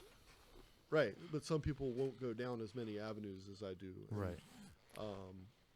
When I'm working on finishing the poem, sometimes I have to cut avenues out to find what may be the unique angle. So I think that's an encapsulation of how Teach lives on the stage. Mm-hmm. Nice. So I had a question in my head, but it left me. Help me, Terrell. I'm sorry. Read his mind, Terrell. Now, so I'm going to go back to a generic question. Exactly how did you get into writing? I'll tell you about my first poem. Okay. My first poem, my high school girlfriend and I used to keep a journal that we passed back and forth. Mm-hmm. Like, I'd write a note to her, and then we'd be in the hallway between classes. I'd pass it, and she'd write a note to me, and we'd pass it again. And one day she talked about a friend of ours who was in an abusive relationship with her boyfriend. And we actually liked both of them. They were both really good people to be around, fun to be around. We didn't know this was going to be a side of him. Mm-hmm. But once it started appearing, we were kind of shocked that they were staying together and she was still with him, and we'd try and talk her out of it, which was hard to do because that meant we were speaking against our other friend. Mm-hmm. But it was necessary because he was punching the crap out of her. And my girlfriend wrote like this. I could hear it in her voice when I was reading the note. It was like a little voice going, "How can she stay in this? We've given her ways out. We've talked to her. She's my neighbor. She can come stay." Like, not my neighbor, but my girlfriend's neighbor. Mm-hmm. She can come stay some nights at my place, and we'll have a sleepover and stuff like that. And I wrote a poem to respond to that. It just kind of occurred to me, and that's the first one I wrote. And it was sing-song, and it was little girly to respond to the voice that I was seeing in her writing. Mm-hmm. And it wasn't justifying anything that he was doing. It was more like what the girlfriend must be thinking and feeling while she stays in this situation. Okay. Now, after that, I went to 5, 6 more poems, and then I went to college. There was just no time for that crap in college. There's no time for writing poetry, even though I took a class on analyzing literature, and poetry was a good third of that. There was just no time. And so that got put on the shelf until I started getting into marital situations, and they weren't always working out, and that allowed me to analyze what was happening to my life at that time. That's when it came back. But in the time in between, I started, I read quite a bit. I'm a fan of the science fiction. Mm-hmm. In high school and college, they would try and get me to read classics, and I'd like, I'll read your classic, but as a compromise, my next book report's going to be on like a Harry Harrison novel or some other science fiction junk. And they're like, okay. and it got me dreaming that I could do this too. So I've got a couple of novels in me, maybe like 8 actually, that I've got outlines for some. I've got 2/3 of one done. I just need the impetus to get that one done. Well, you have a publishing company now. Yeah, that's coming up. That's going to be a part of it. However, I've in terms of non-poetic releases, I've actually got a couple of things that have jumped ahead of that. One of those ex-wives is the mother of my 2 children, and she used to read a lot of those choose your adventure stories. I read a couple of those. I read a couple of those. I loved them, but I could never find enough. But apparently she read more of them, and she talked to the kids about them at some point, and they were like, I want to do that. So me and my kids have sat down and charted out one and the notes for the next one. And I'm fleshing out the rest of that one. I think that one's going to come before any of my own actual stuff. Huh. Interesting. So, I always love those. Yeah. They have like I don't know if you've ever seen them. They have basically the equivalent of that, but in YouTube video form. And it's these movies that people have made. And at the end of each video, you're going to go this way, you're going to go that way. And they filmed 2 different responses. Then you click on that next video, and then it plays for a bit. And then, like, there's one that's really, really cool where you're a pizza delivery driver in a zombie holocaust, and you have to deliver the pizza to this woman who's on top of a truck surrounded by zombies, and she's just hungry. So she orders a pizza in the middle of the fucking. There used to be a old, like, this is like when DVD first came out, a old Star Trek game where you watch it on DVD and you had to choose, like, kind of choose your adventure, and it'll go to that scene that you wanted to do. I vaguely remember those. I think they did more than just Star Trek. Like, probably they had, like, so, yeah. That sounds so vaguely familiar. Like, I think I had a Dragon's Lair game like that on a DVD. Dragon's Lair. Well, it was on DVD. Yeah, I remember the Dragon's Lair was the I mean, that's been around forever, but there was a DVD Dragon's Lair game version. was originally was on Laserdisc. Yeah. I'll never forget that because I this is, as we said, we're random here. This is when I was working at King's Dominion, and I was in the electronics department. I used to do minor electrical work. So I spent a lot of my time in the arcade. I would hide in the arcade. And that's when I found out this Dragon's Lair game was the only game on Laserdisc. And I was like, why the heck is it? Because at that time, the graphics were so different than anything that was out. And it was like you said, to choose your own. You have like 4 buttons you have to hit. Right. And it'll have to, like, it'll be like you hit the button, like a slight pause. Then it'll. Because it's searching the discs. Because it was going it was searching the disc. Yeah. Oh, gosh. Wow. That's dope. Once upon a time, Laserdisc technology used to be slow, but now, Hurricane has a choose your own adventure poem. Have you heard that yet? It's newer. She did it the other It's dope. night. It's so good. Yeah. It's very clever. Yeah. I love that. Does she have the audience choose? Yes. Yeah. Kind of. Yeah. Okay. It's written in such a way that it still comes back to where she needs it to. Yeah. It's very, very well written, very clever. Probably, I don't think I've ever heard anybody do anything quite like that before. It's really cool. And it's about, the character is a girl that's hooking up with a guy, right? If I'm right. Yeah. It's You gotta hear it It's pretty funny. to witness it. Yeah. So sweet. So you've got your own publishing company. If you could publish any, we'll say 5 local poets, who would you want them? You're going to make me cut it down like that. Yeah. Yeah. Wow. Yeah. Oh, this could hurt. 5 is a nice round number. Yeah, because I've talked to a couple people already. God. If I had to cut it down to 5. Yeah, your top 5. And Taz is not one because she's already. She already can. Yeah, she's already. All right. She's by the way, she's gonna do more. Yeah, I'm sure. I just need you to know that. And Jeff Hewitt, I'm not gonna throw him in because he's published. He's handling that. All right, we'll make it a little easier for you. 5 that are not already published. Yeah, that's what I was starting to come up with as the thing. That means you. I can't throw you on the list. Right. And you, because you've published. Yeah, we're published. Okay. Damn, that's hard, George. It's a tough ass question. We'll play with you. We'll play with you. Let's like, try to, because I don't know if that I can come up. Let's try to come up with 5 together. I was talking to Mapes the other day, and he's on. Yes, come on over. But my first 2 I could definitely think of. Maddie and grilled cheese. Maddie's not published yet? No. Really? Nope. Why do I feel like she's... The list just occurred to me. Okay. Maddie, grilled cheese, Naisha. I always say the I in that. Nisha. Steph Love. That's what, 4? That's 4. We should be happy with 4.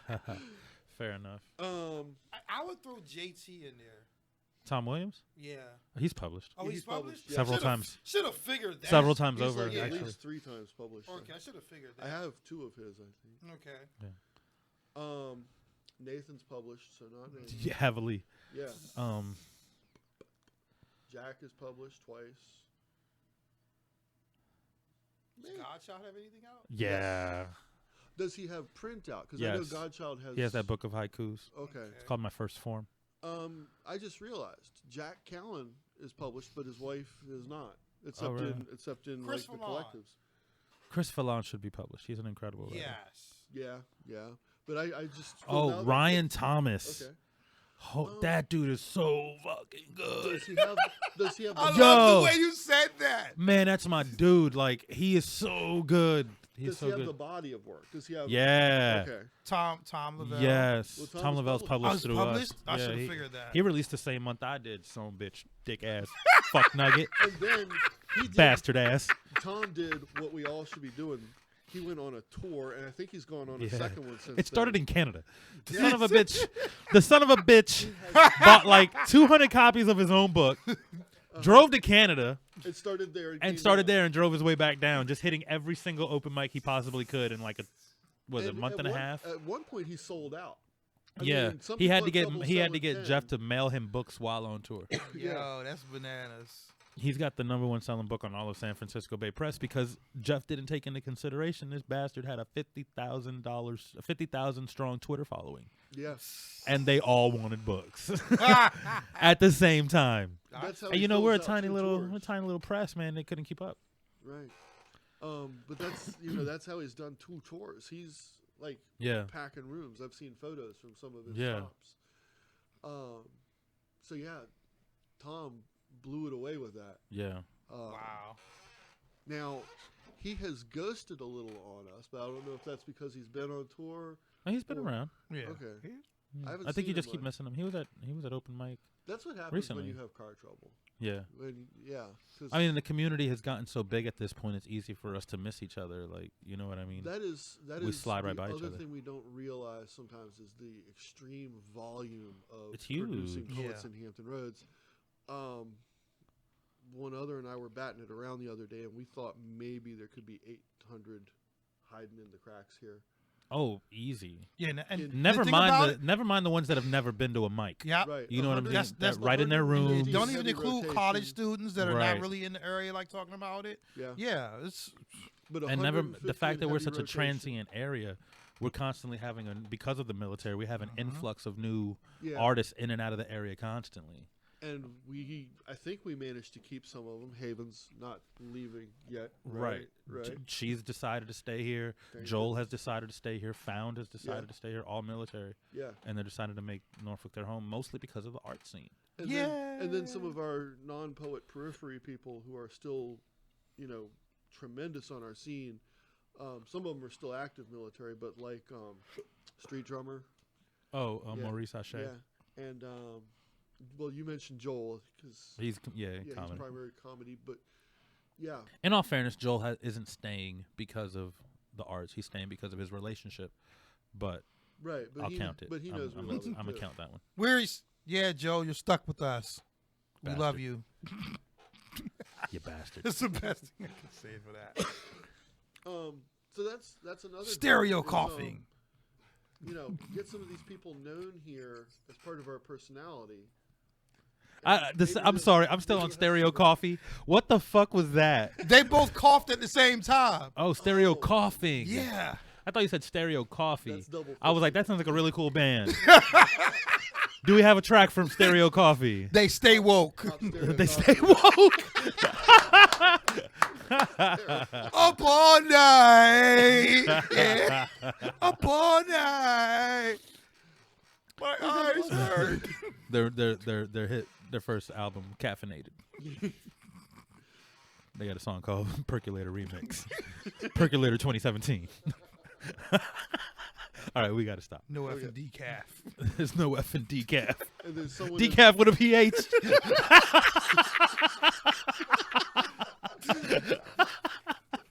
Stereo Coffee coming to a Keurig near you. And now you know why there's one member of the band every interview has to pee again and Yeah. again and The again. lead singer's name is K-Cup. All right. They call me Insta Clean. Yeah, I guarantee I could do this shit all night. Yeah. I can carry this metaphor for the rest of my life. The rest of his life. Oh, man. We should start a band just so we can call it that.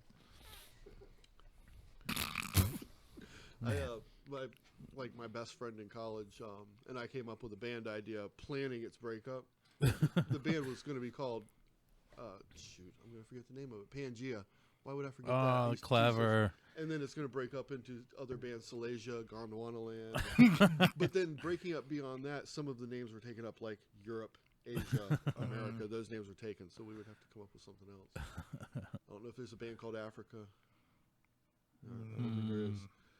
I don't think Probably somewhere we just never heard of. So Africa and Australia would be the remaining breakup bands out of that. Yeah. Well, pretty soon there's going to be, I don't know what you're going to be able to call it, Trumplandia. Oh, goodness gracious. Trumpland. Trumpleton. United States. That's just fun to say. Say Trumpleton. That shit right there is Who a are you from? Are you from I'm from Trumpleton? Trumpleton. You're from Trumpleton. You're from Trumpleton too. Yonkers. What part of Trumpleton? Tan Hill. Down here. Orange Bottoms. Hugely Ave. South of Bigley. I'm from Bigley Street.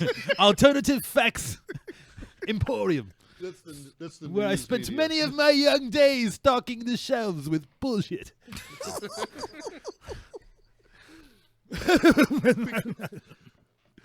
All right, sorry, Jay. No, it's Sometimes we just okay. got to get that shit out, man. Yes, because that's going to stay with us for 4 years. Man, I'm really excited about wider perspectives. Yeah. So, do you think that the 757 Perspectives projects, that's hard to say, are going to be an annual thing? You think you want to try to make that a tradition for the press? Yeah, it's going to continue going on. It's going to take on new dimensions. I'm glad you asked that way because right now it comes under I'm going to call it a division called the Hampton Roads Artistic Collective. Okay. And that's just kind of a name you guys kind of coined for the community that participates in these books. To get everyone collected, to get everyone together. But it's going to subdivide. We've got the Poetic Collective is very apparent, but there's also going to be the Hampton Roads Music Collective, and we've got a feature front artist for that already. Okay. I mean, it's Tanya's husband. Oh, okay. Telekinesis. All right. So she's going to drive him to release a CD, maybe even a DVD with some scenes of him posing or something. But he's already got CDs that he plays in his house. But this will be the drive to get him out there. Jack and Judith are calling me. On your cell phone? Yeah. I'm not going to pick that up because I'm here. But then the Hampton Roads Music Collective will be able to draw other artists who Want me to answer that for might you? never get noticed. You should answer it anyway. Do that thing. You have reached Chocolate Milk and Waffles. Hello, Chocolate Milk and Waffle Show. I can't wait to find out. No, this is Terrell from the Chocolate Milk and Waffle Show. Waffles, put down the phone. We're trying to do radio. James is on our radio show right now. We're trying to do radio. Radio things. We're on air. Yes, we're on air live. Live. The internet can hear you. Put down the butter. Would you like to say hello to the internet people? Hello, internet. You are here with chocolate milk and waffles. I don't know why I feel like doing voices I'll tonight. be audible in a moment, folks. Yeah, Sorry, take the I was headphone trying off to- there. Do, you go. Hello, Judith. You're a peach, you are.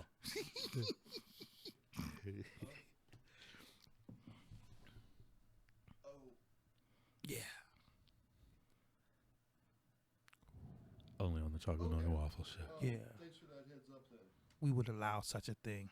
Only because who it is. Yeah, but I'm batting it back and forth. So what did you have for dinner today, George? What did I have for dinner? I had I went to Burger King, as a matter of fact, and I had a double cheeseburger. What? With no mustard. I do not care for mustard. And I had a chicken sandwich with no lettuce, just the mayo. I am very much like a white person that way. I like my mayo. You want to know what I had? Yeah, I said it. Look what he's like. With me. I had sloppy Joe. Hey, look, I'm white sloppy and I can't Joe. stand mayo. Really? I can't. You know what? I I'm can't do Hispanic. it. I don't like spicy food. Really? Like, yeah. I I don't can really do fuck a- with beans either. Yeah, no, me either.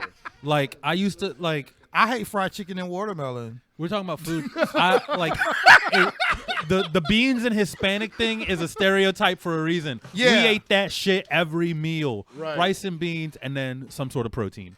Every single meal. So it got to the point where it's like you get Yeah. tired of it. And Enough. I don't really fuck with beans like that. Yeah. Welcome that back, reason. James. How Welcome are back, you Ja- doing? That's a busy man right there. He had to handle some shit. Yeah. Thank you. I'm sorry I had to step away for a second. Oh, but it's it was okay. Poetry business. Ah, Poetry poetry business. business. And they probably like, who's That's the an idiot that answered the oxymoron, phone? ain't it? Poetry and business. No, I'm serious. This is some stuff. I've made a little bit of money off my poetry. That's nice. Every Yeah. once in a while. We've Like- had guests who got sexual favors from their poetry. Well, that's what some Fair people enough. get into it for. Only then they if, find out only that's if a you're dead Carl end. West, you can do that. Yeah. Nah, he's settled down, man. Yeah, now. He this shit was funny, man. He was there Monday and he walks to the stage after I introduce him and he's on the phone. He's just making everybody wait. And he wanted to perform with his girl on the phone. So he put her on speaker and did a poem for her and all that. Yeah. Oh. We don't. Where did that guy come from? I don't know. Who's that guy? Godchild. You can't. I mean, for real though, you can't just like call yourself Godchild and not be dope. So at Yeah. least it works for him. Yeah, for real. You know what I mean? It ain't like he's like, yeah, I'm Godchild. Not just God. His name Godchild the Omen. Yeah. And Yeah. at least he's not whack. Because if he was whack with a name like that, It'd that'd be be, like, that'd be problematic. Yeah. That'd be like if Mr. Sinister like didn't have no powers. It was just kind of a nice guy.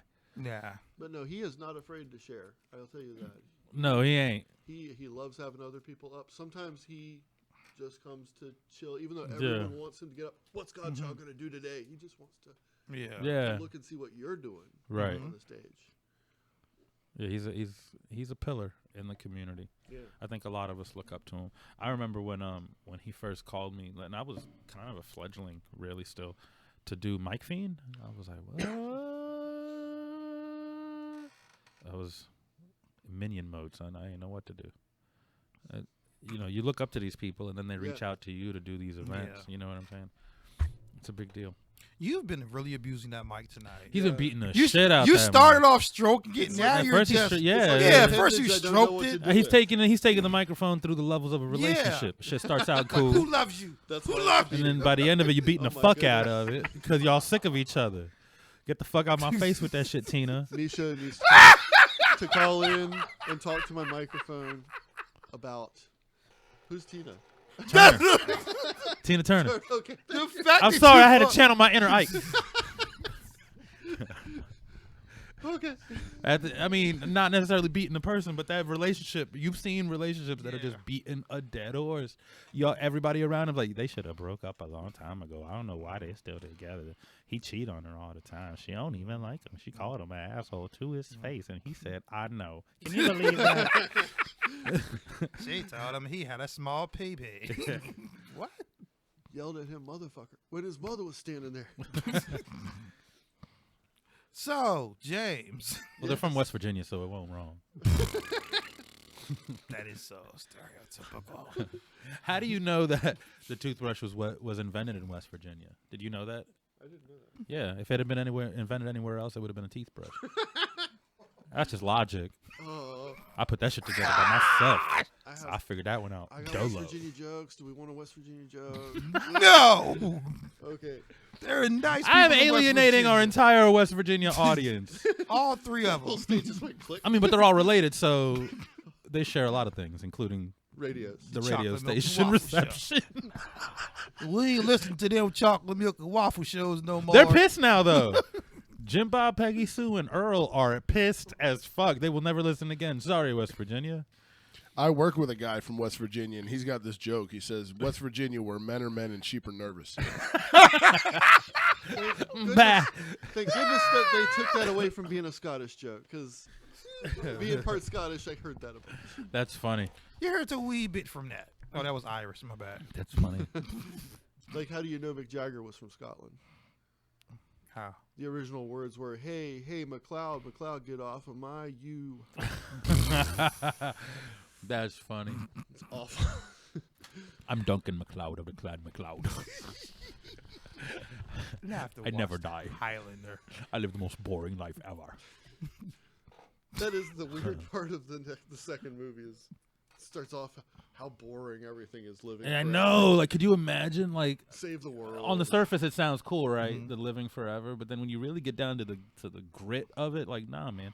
Everybody you will ever love in your entire life will die. You will experience that Again and every again. single time. You have to see the decline of humanity because that's definitely happening. Yeah. And no matter how old you get, you can always say, I remember a time when things were blank. Yeah. No matter what. A whole bunch. I don't want to blank. live forever, man. Fuck all that. Fuck that shit. Would you rather be a Highlander or a glittery vampire? Ooh, no.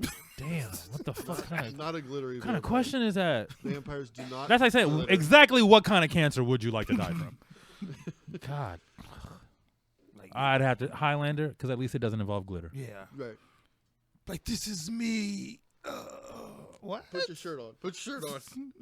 No. You know, while we're talking about the way supernatural creatures die, as much as I love Star Wars, the way Jedi die is fucking lame. They just fade. That shit is stupid. I'm wearing a Star Wars jacket right now. I got on a Death Trooper t-shirt. I'm probably wearing my Vader socks. I love fucking Star Wars, but that shit's fucking stupid and lame. Like, they To just, where the Jedi die. they just disappear and vanish, and then they turn into these blue Force ghosts. It doesn't make sense. Force ghosts. Yeah, Well, and that- even though Darth that Vader part's not died when too he was bad. old as hell, for some reason we get the fucking Never understood young that. ass Vader. Never understood They that. redid it again and again. I know they keep fucking it up. They That's keep what throwing a new like, leave it Vader alone. at the end. Leave it alone. It's good. It's good. Episode 8. That's all I need. Just come on. Let's go. The Last Jedi. Let's do this. I'm excited about that movie though. That You like? was- That's. I didn't know. I'm a When- big movie buff. Are you into film? I used to. You're an be, but artist, so I I don't thought have maybe- time. Gotcha. Like, that's what You I'd are rather. like that's what I I'd- joke around about you being busy as fuck. You really are. he is. Always on the go. That's what I'd rather do than watch TV. For instance, is I'd rather sit and watch movies, and I have a whole bunch DVR'd, and I have the tons price of of being a mic. DVDs, Yeah. and I'm like, tonight I'm going to sit down, and right after I'm done responding to these messages and writing up something for perspectives and finishing that poem, and then it's 3:00 in the morning. Yeah. Thanks to Sarah. Sarah, with her, going to school, she only comes down on the weekends. So it's kind of both of our time to just relax and be around each other. So we do a lot of movie nights. So thanks to that, cool. I've been watching a lot of films. But she doesn't do scary, and that's my That's heart like and your soul right thing, now. yeah. So I do have to end up I have to make time That's like on why- my own to get in a good scary movie, at That's least like one a why- month. That's why you would make movies. I mean, sure, there are romance movies, but there's romance in real life. You hope Right. there aren't as many unkillable axe murderers Right. out there. I love as the, there are the in fantasy element. I like being scared, and people are like, Yeah. "Why do you enjoy fear?" Like, I like being scared. funny. It's fun. Can I tell you the scariest movie I ever saw? Yes. When I was about somewhere between 5 and 7, my family took me to see Kramer versus Kramer. Yo, That's a funny ass answer because that movie's not even. That's Right, funny. But it's about a divorce, and at that age, I could not picture That's that terrifying, concept. I guess, for you. Yeah. I was like, mommies and daddies, and the mommy doesn't want to stay with the kid at this stage. What? That was Is not this the an answer I option was of violence? expecting, but for a child, that would be terrifying. Well, that's the thing that's why I'm fine with watching. I love the Aliens. There's a movies. poem in there somewhere, there, dude. Oh yeah, I'm sure there is. The scariest movie I ever saw was Kramer versus Kramer. Actually, that is in one of mine. Is it? Yeah. Interesting. Yeah, it's back catalog stuff. Okay. I guess it wouldn't be scary to me because I didn't grow up with the actual family, so that. So you were living that, and The only time. No, I never had it, so it wouldn't. but right. I so- had a strained family structure myself. Like my dad's a heroin addict. Yay! The only times we would go see movies as a family was when we would have like family come visit from out of town and we needed to put on airs and front like we were a family, and we would all, like 12 of us and shit, like cousins, aunts, uncles, we would go deep as fuck to whatever movie. Do you want That's why they're like, that's why cinema to me is like such an event. Like, Yeah. I only go see movies that are like a big, like Star Wars and But like my first comic book films. The first movie we went to see was as a family, like the cousins, the aunts, uncles, all that. It was actually, we all went to the movies to see I Know You're Alone. I Know You're Alone. I don't think I've ever heard of that. Is that a scary movie? That Yeah, sounds like a scary movie. That was like the first movie we saw as a family. That's not a good family movie. And it doesn't. I've never seen it, but it doesn't sound like it would be a good family. it was cool, and it was especially like one Scary part shit. where someone actually got killed in the movie theater, and like somebody drove a knife through the seat and stabbed somebody. It's like when it happened, everybody in the theater was like, Yeah, I bet. forward. I like that though. I like that. Yeah. This conversation is completely taking a different turn, but I like 'Cause that that's what we theater experience. I like when everybody. You know what's an awesome moment in public when you go to see a movie and at the end of the film, when the credits roll, the audience applauds. Yeah. Yeah, I've And seen that a couple times. The last time it happened was when I went and saw Force Awakens in the theater. The second time, ironically enough, because I saw that bitch 3 times. The second time I saw it in the theaters, there was an audience applause. But then this past Sunday at Hidden Figures, which I found really interesting because that movie was incredible, and like the audience applauded at the end of the film. And like, who was that applause for? Because nobody involved in it gets to feel that. You know, they what I mean? came out with a documentary on it, and I would love to see that. But one of the ladies from it said they embellished on the movie. I'm sure they did a little. They always do. Embellished on the movie or the documentary? Embellished on the movie. Okay. So she was. I'm kinda sure. like, yeah. I mean, I'm sure. Yeah, that, I was told that's somebody gonna like happen. that happens in those type of movies. That's gonna happen. But she was like, yeah, certain things didn't happen, but you know. Yeah. Even though I say something like, well, that kind of thing happens for movies. From her perspective, this is a piece of her life. Yeah. And there may have been something that she wanted well represented. Like John Glenn in the movie. I don't know how close to true life this is, but he's portrayed as very much a very open person. He wasn't a racist. He was very equal opportunity. But I don't know enough about John Glenn to know whether or not that's true, or if they just wanted to paint this incredibly historic first man in space. You can't taint his image with, you know what I mean? There was a lot of racism going on in the film due to the fact that it's 1961 in this movie. You know, you and that mic, bro. You and Tina are going to work this out before we get off air tonight. What I'm doing now is I'm trying to lean back because I realized I'm mostly looking at George. I want to be able to look at both of you. See, it's just like a relationship. Now you're trying to lean back and make it come to him. He's like, I'm going to just chill now because I did my work. And then you hit her again. He come to me. He said, no. Tina. And she was like, baby, please. He's like, no. No, you had your chance, girl. We told you we have no. It's just boundaries. The boundary No, problem. we have extreme boundary issues. And honestly, Terrell's pretty well behaved tonight. It's me that's kind of wilding out. I'm usually like the voice of reason. Yeah. I'm usually the one cutting my eyes at him like a parent. Like, did you just? We got a show to do, Terrell. We got 30 minutes left. You better act right. Now I'm talking about all kinds of crazy shit. Because that's what we do. That's what we do. Now, being your part, we jokingly called you a Mike Thought earlier because you go around you enjoy the scene. How do you, when you're going from Cypher Tuesdays to the venue, do you approach it more like a? Okay, I'm gonna switch my question up. What do you feel like you do to let people outside of the scene know what's going on in the scene? You're giving me a chance to do another plug for someone. When I go to a lot of these, I'm trying to harvest.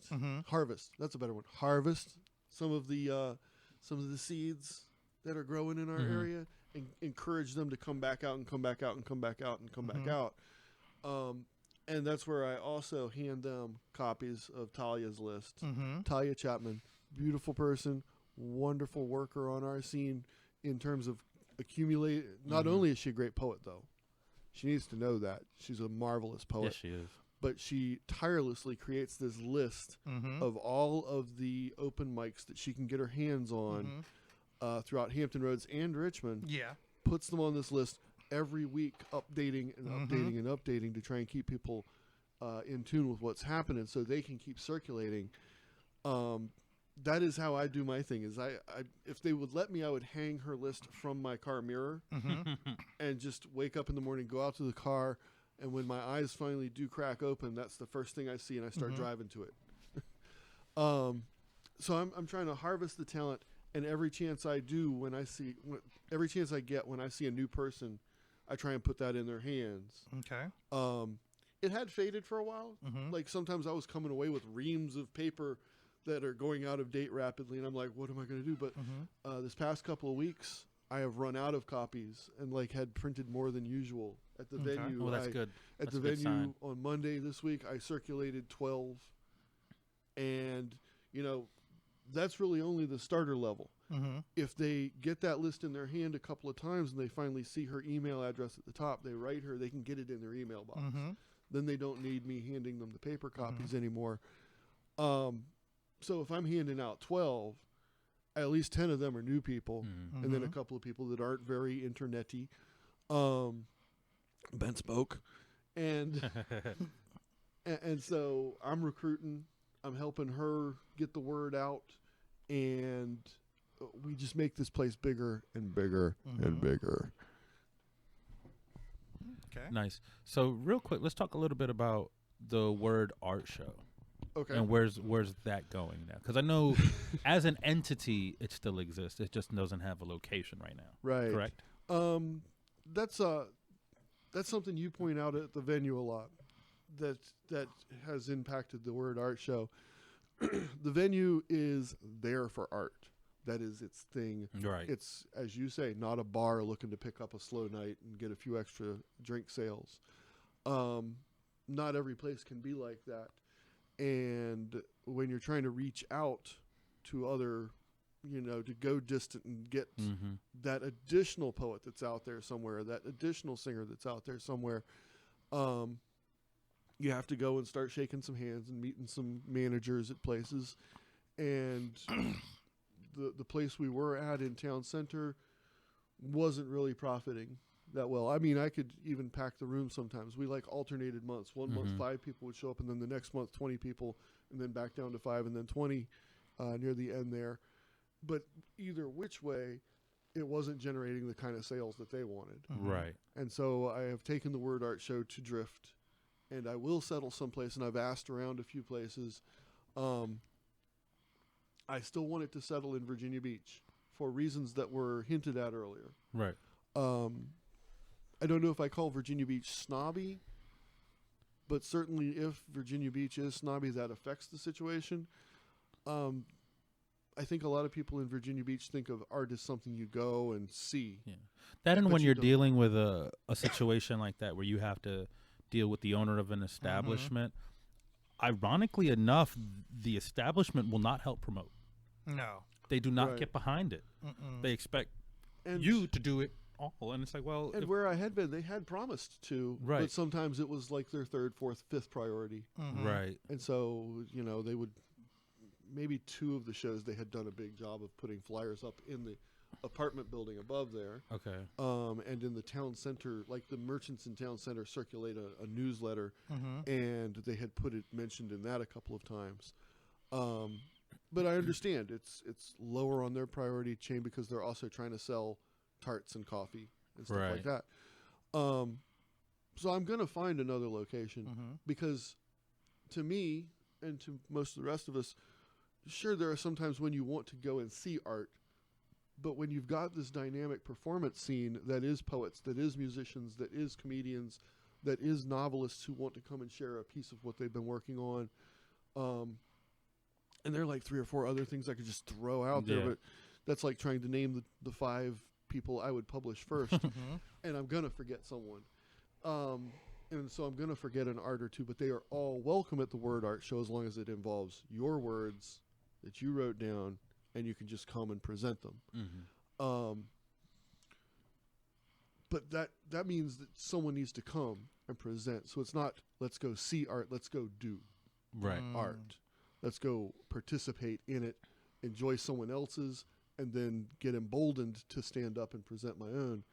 That's what I wanted to bring over to Virginia Beach. I was actually inspired with that location by our friend Eric, who couldn't be here. He works hard working man. He had tried to run a show at that same location. I attended that. It didn't really launch that well, but I said, okay, this is a nice location. I see your method of presenting, and I want to do some of that and then throw in a couple of other influences from the area to come up with my own show. And when I do land the Word Art Show, I'm going to keep a lot of the same things in place.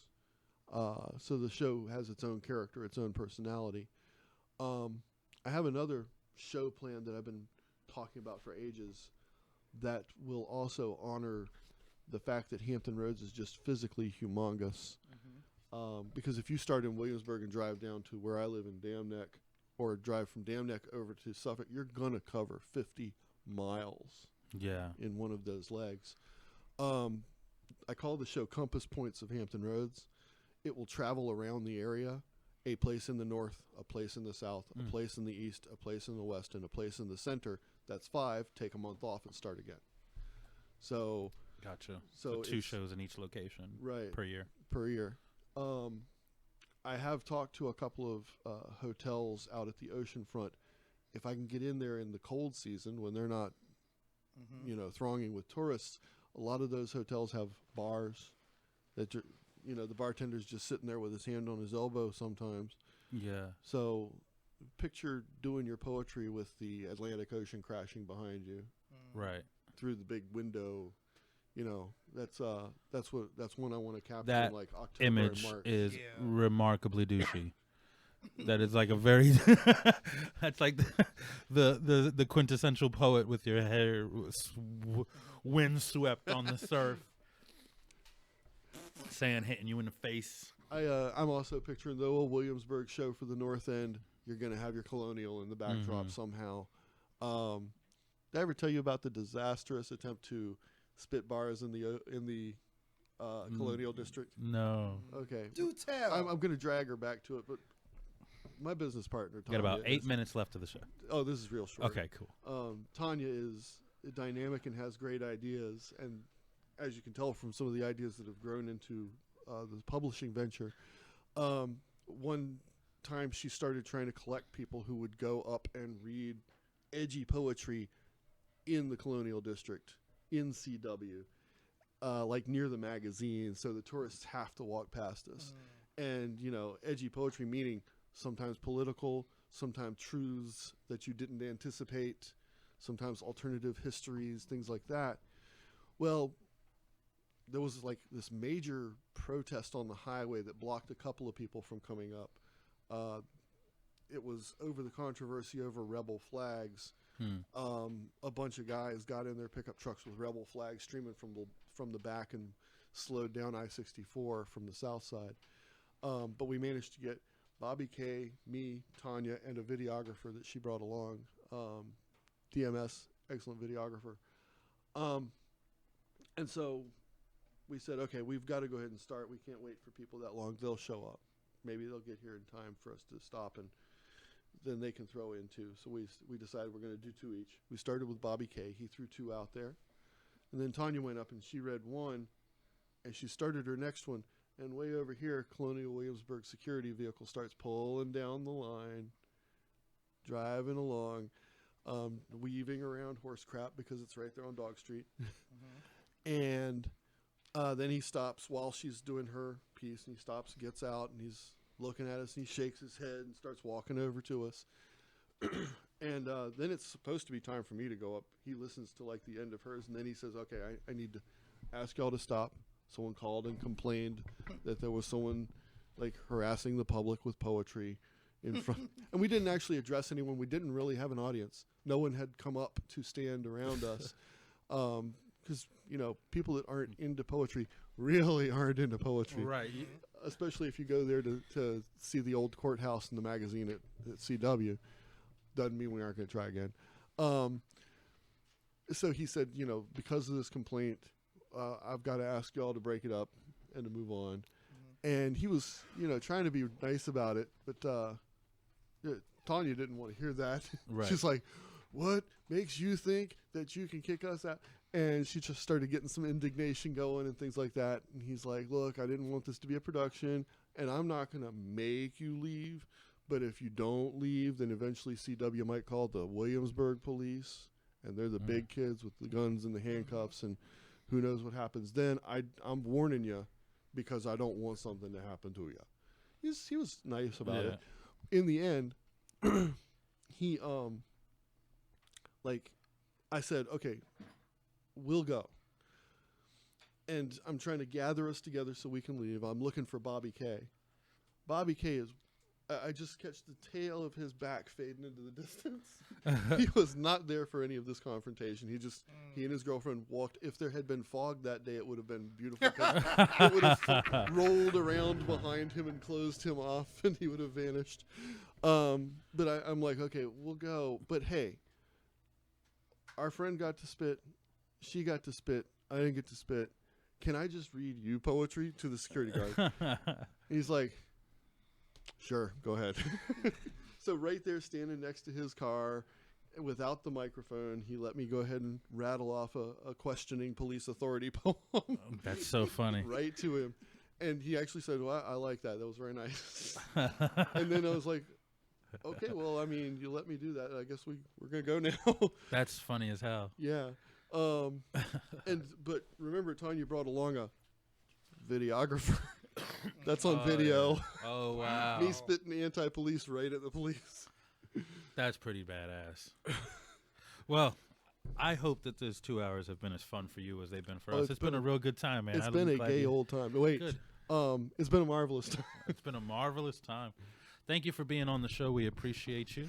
Thank you for everybody listening at home. This has been Chocolate Milk and Waffles on Radio FRadio.com. And remember, ladies and gentlemen, always that we do what we do because we includes you. P.S. Good night, Internet. Thank you very much.